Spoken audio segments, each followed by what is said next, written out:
रामाजी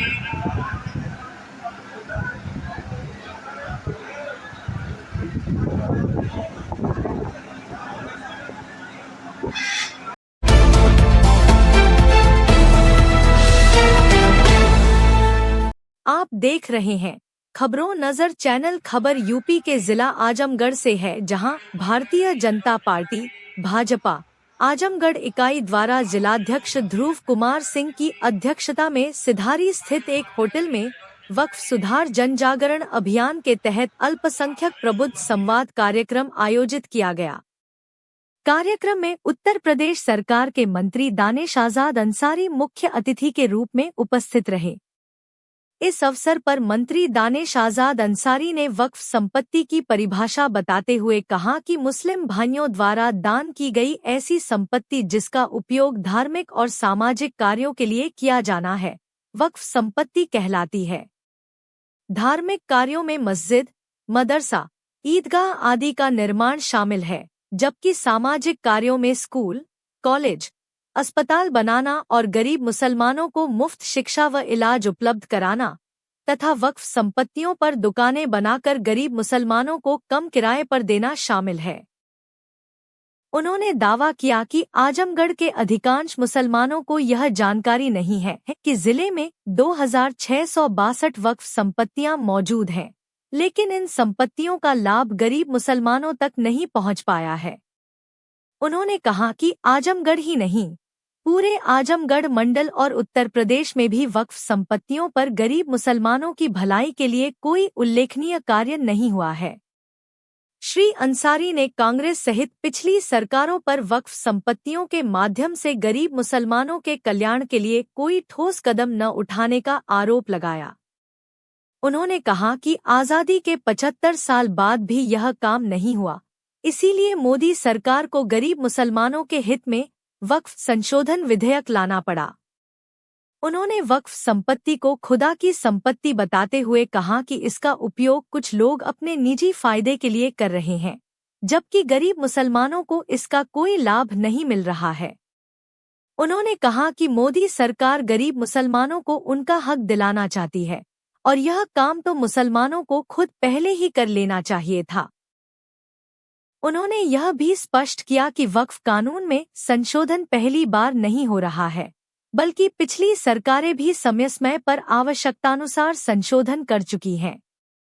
इस कार्यक्रम में अरविंद जायसवाल, प्रेम प्रकाश राय, इस्माइल फारूकी, अवनीश मिश्रा, विभा बर्नवाल, प्रोफेसर शाह वाजिद, एडवोकेट रिजवान कैसर, प्रधानाचार्य मेराज मिसबाही, मदरसा प्रधानाचार्य हाफिज तौरीक अहमद, सभासद नजराना अंसारी, सभासद मंसूर अहमद, हसन नसीम, परवेज आजमी, विवेक निषाद और मुस्लिम समुदाय के अन्य गणमान्य व्यक्ति उपस्थित रहे। क्या चीज जो कमी थी जिसको मोदी सरकार पूरा करना चाहती है, इन तमाम चर्चा विषयों पर चर्चा हुई।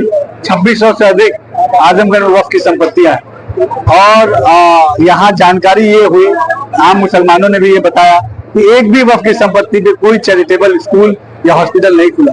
ये अपने आप को दर्शाने बताने के लिए काफी है कि वक्फ जिन मकसद से वक्फ किया गया था, उस मकसद से वक्फ भटक चुका था। इसीलिए इस तरह के संशोधन की आवश्यकता थी, जरूरत थी, जिसको मोदी सरकार ने समझा। इस संशोधन के आने के बाद निश्चित तौर पर मुसलमानों की जो मूलभूत जरूरतें हैं, जो उनकी मूलभूत मांग है, उसको हम धरातल पर पूरा करेंगे। वक्फ की संपत्तियों का इस्तेमाल मुसलमानों के बेटरमेंट के लिए होगा। वक्फ बोर्ड में जो पारदर्शी व्यवस्था लाई जाएगी, वक्फ बोर्ड के माध्यम से आम मुसलमानों की भलाई के लिए काम होगा और वक्फ बोर्ड में महिलाओं का पार्टिसिपेशन और पासमानदा समाज का पार्टिसिपेशन और बढ़ेगा। इन तमाम चीजों से हम ये सुनिश्चित कर सकते हैं। सर, विपक्ष इस पर सवाल क्यों उठा रहा है जब ये सारी चीजें क्लियर है? विपक्ष इसलिए सवाल उठा रहा है कि अगर वक्फ बोर्ड की संपत्तियों पे स्कूल बन जाएंगे तो गरीब मुसलमानों का बच्चा पढ़ लिख जाएगा और समझदारी से अपने फैसले लेने लगेगा और उनके रैलियों में कुर्सियां उठाना बंद कर देगा, उनकी रैलियों में भीड़ का हिस्सा बंद करना बंद कर देगा। यही बात विपक्ष को परेशान कर रही है, क्योंकि विपक्ष ने हमेशा मुसलमानों को भीड़ के चश्मे से देखा है, वोट बैंक के चश्मे से देखा है, उनका राजनीतिक दुरुपयोग किया है। आज जब मुसलमानों के विकास की बात हम करते हैं, कोई बात हो आप उठा लीजिए, मदरसा शिक्षा रिफॉर्मेशन की बात हमने की, किसी विपक्ष ने उसका विरोध किया। मुस्लिम महिलाओं को ट्रिपल तलाक के दंड से मुक्त कराने की बात की, किसी विपक्ष ने उसका विरोध किया। हमने मुसलमानों के जो हमारे गरीब तबका है, पसमानदा तबका है, उसके उत्थान की बात की, तभी भी विपक्ष ने इसका विरोध किया। आज जब हम वक्फ के माध्यम से मुसलमानों की भलाई चाहते हैं, फिर भी विपक्ष इसका विरोध कर रहा है। तो विपक्ष का मुसलमानों के विकास का विरोध करना कोई नई बात नहीं है, लेकिन मुसलमानों को विकास की नई ऊंचाइयों पर ले जाना ये हमारी मोदी सरकार की जिम्मेदारी है, और मोदी सरकार अपनी जिम्मेदारी को पूरी ईमानदारी से पूरा करेगी। सर, पूरा देश पहलगाम की तरफ देख रहा है, लेकिन अभी कोई कठोर कार्रवाई नहीं की रही है। डिजिटल स्ट्राइक की बात की जा रही है। देखिए, जो कायराना आतंकवादी घटना जम्मू कश्मीर में पहलगाम में हुई, इसके सख्त से सख्त इसके खिलाफ कार्रवाई मोदी सरकार करेगी। सिंधु जल समझौता एक बहुत सख्त कदम था जिसको मोदी सरकार ने उठाया। एम्बेसीज पे रोक लगाने का काम हमारी मोदी सरकार ने किया, और अभी हिंदुस्तान और पाकिस्तान के सारे जितने भी ट्रेड एग्रीमेंट्स हैं उस पर भी रोक लगाने की बात अभी मोदी सरकार ने की। जितने भी वहाँ व्यापार पाकिस्तान के साथ हिंदुस्तान करता था, वो सारे व्यापार, वो सारे ट्रेड बंद कर दिए जाएंगे। ये भी बहुत बड़ा फैसला है। इससे देखिए, इस बार जो भी आतंकवाद और आतंकवादी है और उनको पोषित करने वाला जो देश पाकिस्तान है, उसको ना केवल हमको सरहद पर जवाब देना है, बल्कि आर्थिक रूप से भी उसकी कमर तोड़नी है। ऐसी कमर तोड़नी है कि दोबारा आतंकवाद को पोषित करने वाला वो मुल्क खड़ा ना हो पाए।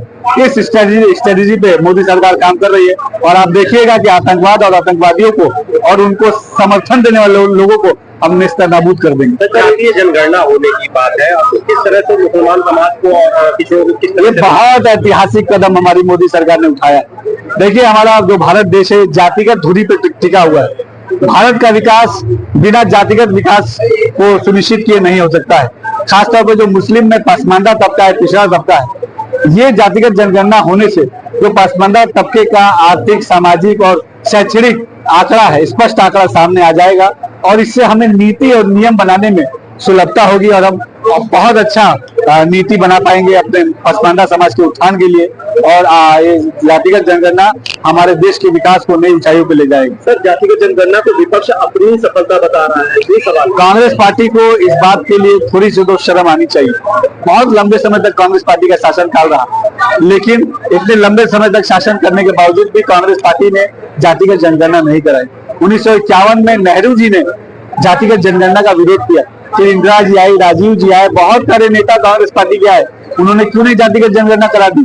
केवल जाति का ढोल पीटना और जातिगत जनगणना ना कराना, ये कांग्रेस पार्टी का असली जो एजेंडा था, उस ढोल की पोल अब खुल गई है। मोदी सरकार ने जो ऐतिहासिक फैसला लिया है, देश का पिछड़ा, दलित, पसमानदा समाज पूरी तरीके से मोदी जी के साथ।